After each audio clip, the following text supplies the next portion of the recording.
El IVA está por subir al 15% a partir del 1 de abril. Todo esto tiene efectos en la cultura tributaria de los ecuatorianos y por esto les invitamos a este nuevo podcast de Forbes Ecuador. Si eres el callado de tus amigos porque no sabes de lo que están hablando, no dejes para mañana lo que puedes saber now. Empezamos. Hola con todos, estamos en un nuevo capítulo del podcast de Forbes Ecuador y hoy nos acompaña Marisol Andrade. Ella es la exdirectora del Servicio de Rentas Internas y ahora se desempeña como asesora en temas tributarios. Bienvenida Marisol al estudio de Forbes Ecuador. Sabemos que vuelve ante las cámaras y ante los micrófonos con nosotros y le agradecemos por esta visita que nos hace aquí al estudio. Hay un refrán, un adagio popular que dice: uno nunca se libra ni de la muerte ni de los impuestos. ¿Cómo mira usted el actual momento que impulsa el SRI? Estamos con una nueva reforma tributaria, un nuevo IVA que va a empezar en pocas semanas, a partir de abril.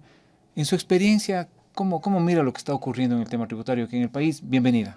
Gracias, Pedro. Buenos días y muchas gracias también por la invitación. Como usted bien dice, es un retorno a medios y a cámaras después de un periodo de distancia, de dar un espacio más a mi familia y a mis temas laborales ya en el sector privado. Un gusto estar aquí.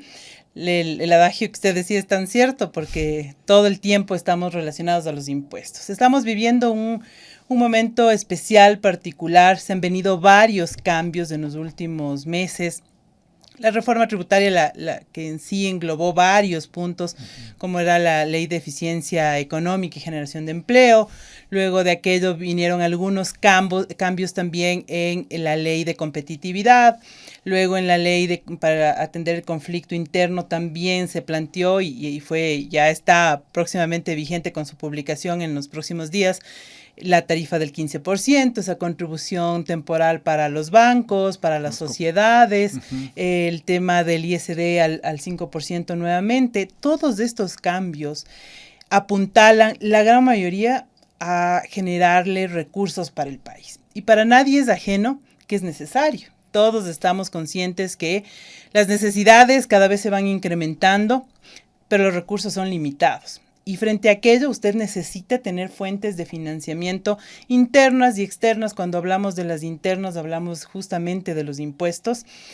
Y no solamente es el accionar de la administración tributaria con el cobro efectivo de los impuestos, con los controles que viene desarrollando la administración tributaria, con nuevas herramientas que se van explotando y utilizando, sino también estos nuevos mecanismos, estos nuevos impuestos creados, algunos de manera temporal. Hablamos de estas contribuciones a la banca y a las sociedades que serán temporales, no son permanentes, ayudarán en este ejercicio fiscal a poder cubrir ciertas obligaciones del Estado, a atender las necesidades derivadas de la declaratoria del conflicto interno, pero pensemos también, por ejemplo, en el fenómeno del niño. Estamos igual con varios cantones, varias provincias del país ya en estado de emergencia. Muy afectados, ¿no? Que requieren recursos. Y usted se vuelve a la vista al Ministerio de Economía y el Ministerio de Economía no tiene recursos. Y ahí acude al SRI para que el SRI pues innove ciertos controles, salgan planes emergentes. Lo vivimos desde adentro, así era. Veamos qué planes emergentes podemos realizar, ejecutar para que el Estado pueda contar con esos recursos. Ahora sí, a puertas a un próximo 1 de abril, en donde estaremos ya con una tarifa del 15%, un impuesto que no es directo, es un impuesto indirecto, es verdad, pero que generará ingresos permanentes. Y eso es importante. Y en el corto plazo, enseguida, ¿no? De recaudación mensual. Exacto. No a diferencia del impuesto a la renta, en el cual usted, si está vigente si se hubiese aprobado, por ejemplo, en febrero, publica, no estaba vigente para este ejercicio económico, recién empezaba para el 2025 y declaraba en el 2026, salvo las retenciones mensuales que se van haciendo. Y este tema del IVA, que ya estará vigente en pocos días, en pocas semanas, genera mucha discusión, ¿no? entre los empleados, entre los empleadores, las grandes empresas. Nos han dicho, que hay ciertos lugares en los que ya se están adelantando, digamos, a cobrar este nuevo IVA. Siempre nos comparamos con otros países, con Colombia, con Perú, con Sudamérica en general. Algunos también lo hacemos con con los países nórdicos donde la tasa de impuestos es mucho más alta. El Ecuador está todavía se mantiene hasta antes de abril entre los países de menos IVA, ¿no? Pero Así eso es. ¿cómo mira usted este incremento? ¿Será suficiente? ¿Vendrá un incremento posterior no sé, hasta finales del año? No sé, ¿qué Sí. proyección tiene? A ver, sin lugar a dudas, un incremento de un impuesto como el IVA, por ejemplo, tiene implicación en la mayor parte de la población. Y digo en la mayor parte de la población porque sabemos que la canasta básica no tiene tarifa de IVA, está exenta como tal, o sea, tiene una tarifa cero. Hablamos que los servicios como salud, educación, transporte, el tema de servicios básicos, por ejemplo, todos esos están grabados con tarifa cero. Pero todo lo demás, por supuesto, hablar de un incremento de 3 puntos nos afecta a todos vamos a tener que pagar desde el 1 de abril, pero frente a las actuales circunstancias, creo que no había otra opción en el corto plazo para tener recaudación inmediata. Usted, Pedro, decía algo cierto. Vamos a tener recaudación inmediata, sí. Sube en abril y en mayo ya estaremos pues haciendo esas declaraciones cada uno de los contribuyentes que les corresponde.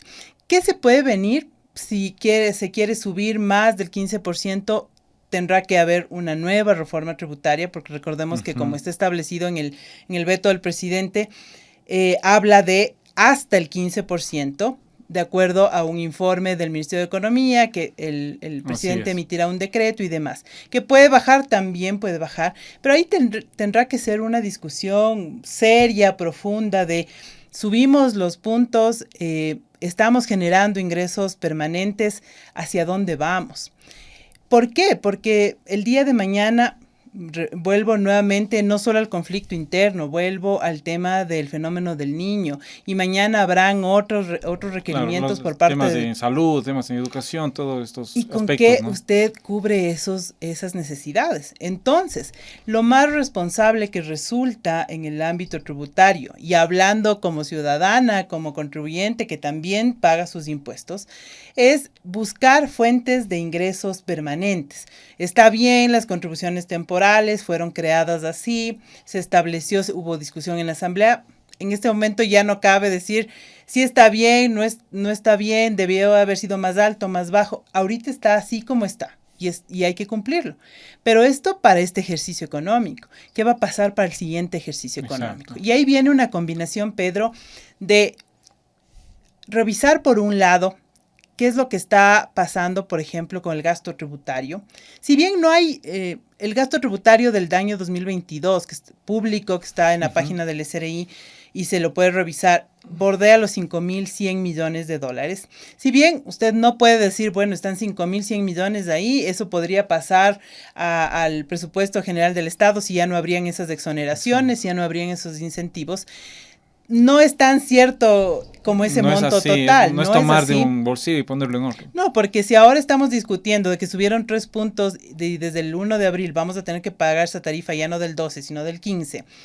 También es cierto que qué pasaría si el día de mañana en estas discusiones generalizamos los componentes del gasto tributario y decimos eliminemos todas las exoneraciones de IVA. Entonces quitamos la exoneración de 0% a la medicina, a la salud, a la educación, al transporte, a la misma canasta básica. Estamos hablando de entre 3,050, 3,100 millones de dólares. Es solo el gasto tributario de IVA. Y dentro de aquello está lo que tiene que ver con estos rubros que acaba de mencionar. Entonces habrá que hacer una discusión bastante responsable, no diciendo, mientras a mí no me toquen, no importa, a los demás. No, todos tenemos que aquí arrimar el hombro, como siempre decimos. Habrá que hacer esa revisión, ese análisis que siempre se lo viene discutiendo y que tendrá que también hacerse desde la Asamblea Nacional cuando hay esa propuesta de revisión de exoneraciones y demás. Y por otro lado, también el accionar de la administración tributaria. Siempre es importante, aquí y en el resto del mundo, hay evasión tributaria. En cualquier país del mundo. El actual director del SRI hablaba hace unos días en otro medio que la evasión alcanza a 1,000 millones en personas naturales y a 2,000 millones desde la parte de las sociedades, ¿no? Son 3.000 millones de evasión, según los datos que se compartió recién. Sí, según las cifras que ha compartido el director general del SRI, si es más, si es menos, lo importante es cómo atacarlo. Y frente a aquello, la administración tributaria ha venido trabajando fuertemente, Pedro. He sido parte de aquello, he visto el trabajo de sus funcionarios. Y yo recuerdo en el 2018, cuando el Ecuador se adhirió a la CAM dentro del Foro Global, firmamos el acuerdo, el compromiso de autoridades competentes, trabajamos en medio de una pandemia, trabajamos por instaurar y fortalecer todo lo que era estándares internacionales en el país, y es así que en septiembre del 2021, luego de pasar satisfactoriamente esa evaluación, en 2021, en el septiembre, ya comenzamos a recibir información. Pero usted recibió esa información y hubo que hacer varios procesos para poder, con esa información, llegar a tener ya insumos para los procesos. Recordemos que en 2022 tuvimos una figura legal, así estuvo en la ley, establecido para que los contribuyentes que querían regularizar los activos en el exterior, aquellos valores que no fueron declarados, puedan hacerlo con tarifas reducidas y demás. Todo ese año 2022, de alguna manera, por este artículo de la norma, fue persuasivo. La administración tributaria persuadía, informaba, le comunicaba a los contribuyentes de que tenía esta información, que hay diferencias con sus declaraciones, pero una vez finalizado aquello y continuando con la recepción automática de esta información, pues la administración tributaria tiene datos importantísimos, valiosos para estos otros controles que ahora van cobrando fuerza. Asimismo, usted, cuando refería al tema de evasión que el director ha referido, también se hace referencia a esos nuevos controles que están haciendo justo con esta información derivada del intercambio, claro, con esta información de ese acuerdo que se firmó también en abril del año 2021 con Estados Unidos, por ejemplo. Todos esos acuerdos internacionales, son todas esas pasos que se van dando, que tiene que llevar su tiempo, porque también, claro, Pedro, hay que ponerse al lado del contribuyente, y también dice la norma, usted tiene que darle el derecho a la defensa al contribuyente. A la gente, ¿usted cree que a la gente le gusta pagar impuestos? O sea, es una pregunta que siempre se hace, ¿no? Mucha gente dice, estoy pagando mis impuestos, pero no me gusta, prefiero no salir a la calle por temas de seguridad, las vías están en mal estado, entonces como que la gente tiene cierta reticencia a pagar los impuestos, pero los impuestos sirven para un montón de cosas al final. Sí, lastimosamente el uso que se da a los impuestos y el mal uso que se le da al mismo hace que la percepción del ciudadano sea ese. Y no es solo aquí en el país, ¿no? Sí, es en todo el mundo. global. Quizás hablamos más de cerca porque vivimos acá y sentimos que el contribuyente dice, pero pago impuestos y tengo inseguridad, no tengo salud en el sector público, el tema de la educación. Pero claro, todo es también un proceso. Yo creo que este año, por ejemplo, en enero, con toda esa declaratoria del presidente de la República del conflicto interno, sí han ido cambiando las cosas. No podemos decir que no, pero esto lleva tiempo.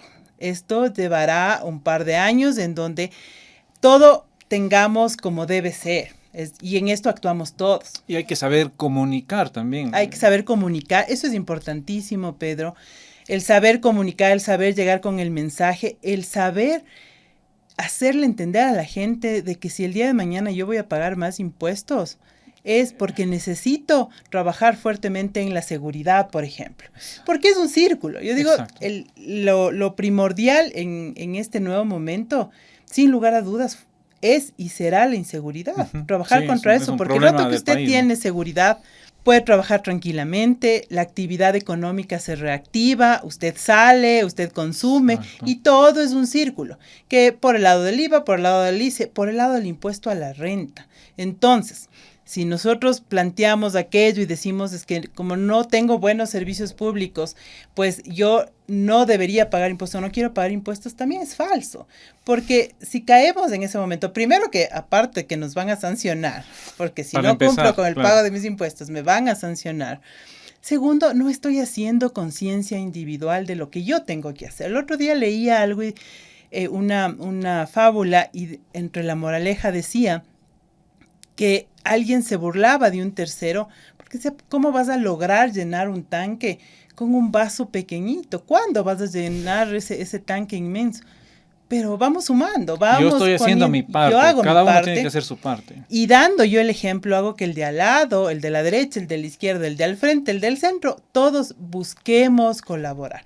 Y en ese espacio, créame que desde el punto de vista de ciudadana, de exfuncionaria pública, pues tenemos que llegar a ese consenso de que todos hagamos algo y veamos para adelante. Es difícil la situación, por supuesto que sí, Pedro, es difícil, pero tenemos que avanzar. Se me ocurre que desde, como se habla de emprendimiento ahora en las escuelas y en los colegios, hablar también del valor y la importancia de los impuestos en clases muy específicas sobre el tema. No sé, Sí. ideas así para que la gente desde, siempre hablamos de la educación como base del desarrollo de un país.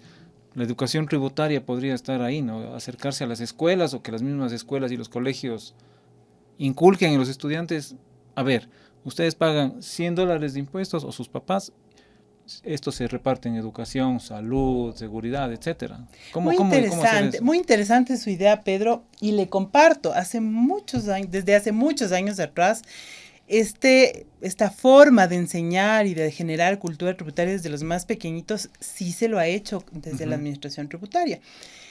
Usted recordará, hacíamos en quinto curso, cuando teníamos pues de primero, segundo hasta sexto curso, ahora ya es segundo de bachillerato, pero cuando éramos quinto curso, hacíamos un campo de acción, que era educación ambiental, Boy Scouts y algunas otras ramas. Había una que se formó como la de educación y cultura tributaria, en donde los estudiantes de los colegios de quinto curso podían escoger esta rama y se iban formando. Además de eso, también en las escuelas, a los niños pequeñitos, se hacía estos talleres, se trabajaba con ellos de otra manera que con los jóvenes del bachillerato, pero se iba generando, y eran ellos los que iban generando ese espacio y ese efecto multiplicador en sus casas. Pero lo que usted dice, me parece que incluso va un poquito más allá, se trabajó sobre aquello, no se ha llegado a plasmar hasta el momento en donde, así como vemos las otras materias que usted dice de emprendimiento, deberíamos ver una de educación y cultura tributaria dentro del pensum de estudios. Claro, con ejemplos básicos, muy prácticos, ajustados, me imagino, a la realidad de cada hogar. Claro que sí, Pedro. Mientras más informemos y mientras más trabajemos con los más chiquitos, porque créame que cuando usted trabaja con los más chiquitos, cuando genera esa conciencia tributaria de que el niño va y le dice al papá, papi, en el taller me dijeron que si yo no emito un comprobante de si no emites tú una factura en tu negocio es de evasión. Es cierto, eso me dijeron. Exacto. Le genera conciencia frente a su hijo. En ocasiones con mis hijos, cuando cargamos gasolina en el auto, digo, el 12% del IVA, bueno, ahora el 15%, sirve para esto y para esto y para el otro. O sea, conversar con los niños, explicarles, esto va para los médicos, esto va para los profesores, esto va para la policía, etcétera, ¿no? Yo creo que hay que insistir en eso. Me permito hacer esta sugerencia. Sí, Pedro, yo creo que ojalá que quienes nos estén escuchando, pues tomen ese impulso y se insista en aquello, porque como le decía, se ha trabajado en aquello, no se ha llegado a plasmar como una materia del pensum que esté permanentemente en la educación de los niños y los jóvenes, pero se lo debería hacer. Mire, cuando usted conversa con la gente y entiende de dónde están saliendo los impuestos, que si es que mañana yo estoy exigiendo que en mi provincia haya un nuevo hospital o que haya una repotenciación y se necesitan X millones de dólares para eso, ¿y de dónde puede salir? De los impuestos. Pero paguemos. Y lo mismo decirles, bueno, ya a los grandes, ¿no?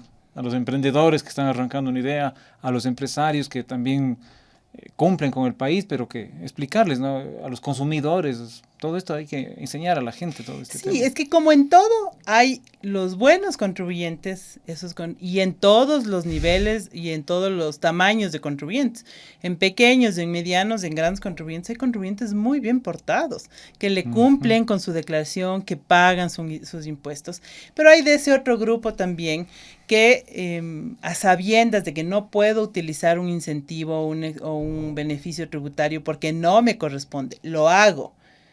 Y bueno, hay un riesgo.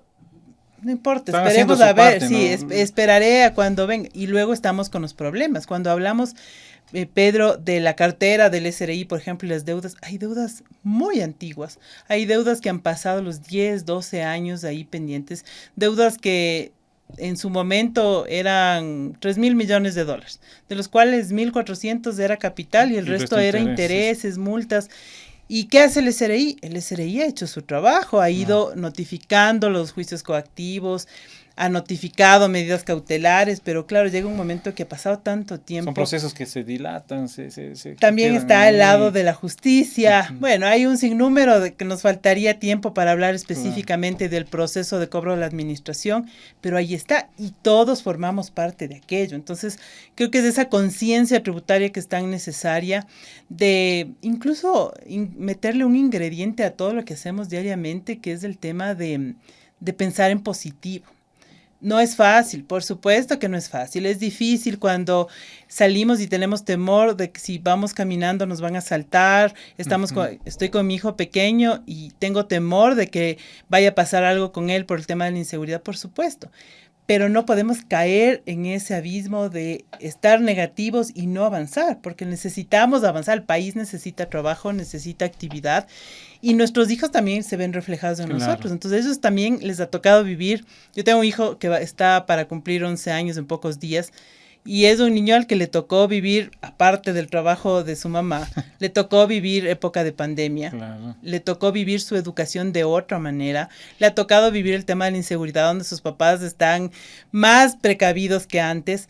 Entonces, también tenemos que ir pensando en ellos, en los jóvenes, de qué mundo les vamos a ir dejando y qué es lo que estamos logrando para seguir avanzando, y pues también generarles ese tema de cultura tributaria y de conciencia para tener un país mejor. No hay otra manera, no hay recetas mágicas, hay que poner cada uno su grano de arena. Así es, Marisol, muchas gracias por acompañarnos, y para terminar, no sé, ¿qué consejos les puede dar a los emprendedores, que también son buena parte de nuestra audiencia, en el tema de la cultura tributaria? Los emprendedores tienen varios frentes, ¿no? Desde buscar capital, generar una idea, contratar personas con las que puedan trabajar, pero el tema tributario también es otro de esos frentes, ¿no? ¿Qué se les recomienda a ellos? Sí, en el ámbito de los emprendedores, están empezando, y para que mañana no sea un dolor de cabeza el campo tributario, tengo que asesorarme, tengo que buscar información desde la misma administración tributaria, Pedro. Hay gente que, por ejemplo, no sabe que el SRI tiene un facturador gratuito que no le cuesta absolutamente nada al contribuyente, que funciona bien, que a veces tendrá sus fallas y demás, por supuesto que sí, pero que, por ejemplo, es una herramienta que puede utilizar en un inicio para poder ahorrarse ese valor que tendría que cancelar a un tercero, alguien del sector privado, para poder tener su facturación electrónica. Y decía, asesorarse desde la misma administración, acudir a las ventanillas, llamar al centro de atención telefónica. Yo recuerdo que todo aquello se ha venido repotenciando y demás. Y si no, pues si es que aún sigo teniendo dudas, pues siempre será bueno consultar con alguien que esté en el campo, que tenga experiencia, pero sobre todo, que sea responsable, Pedro. Porque a veces nos encontramos con personas que le asesoran y le dicen, no hay problema, utilice ese incentivo, no haga la declaración, vamos a pagar más adelante, puede poner usted un juicio, las famosas acciones de protección. Y créame, Pedro, que he visto en casos prácticos, reales, personas que tenían pequeños contribuyentes que tenían una deuda de $1,000 que pasó a ser 100,000, contribuyentes medianos y grandes con deudas de $5 millones que pasaron a ser 12, 13, 14, 15 millones de dólares. Contribuyentes aún más grandes donde sus deudas se han quintuplicado, han pagado a profesionales, pero lastimosamente esa asesoría no funcionó como debía ser, no fueron responsables, porque yo digo el asesor, los colegas que están en este campo, pues todos estamos llamados a decir lo que dice la ley, a, por supuesto, optimizar la base imponible y demás conforme la ley, pero no a saltarnos la ley, porque lo que pasa el día de mañana es que le ponemos en problemas graves al contribuyente. Entonces, en resumen, a esos pequeños emprendedores que están empezando, hagan uso de los recursos, de las herramientas que el SRI tiene de forma gratuita en el lado de capacitación, por el lado del facturador gratuito, y también pues leamos bastante la ley, porque con todos estos cambios se nos ha vuelto más necesario leer y leer y leer todos los días para estar seguros de lo que estamos aplicando en cada uno de nuestros casos como profesionales y también a quienes nos rodean, pues sea de manera exitosa y nos evitemos problemas con el SRI el día de Apegarse a mañana. la ley. Así es. Marisol, muchísimas gracias por su tiempo, por su visita. Ha sido un gusto tenerlo aquí y estoy seguro de que la tendremos próximamente también. Con gusto, Pedro. Para mí también ha sido un gusto poder conversar de temas tan importantes para la ciudadanía, pues y en una próxima ocasión con gusto también les acompañaré. Muchas gracias, Marisol. Ahora ya sabes de lo que todos están hablando. Esto fue Forbes Now, en el podcast de Forbes Ecuador.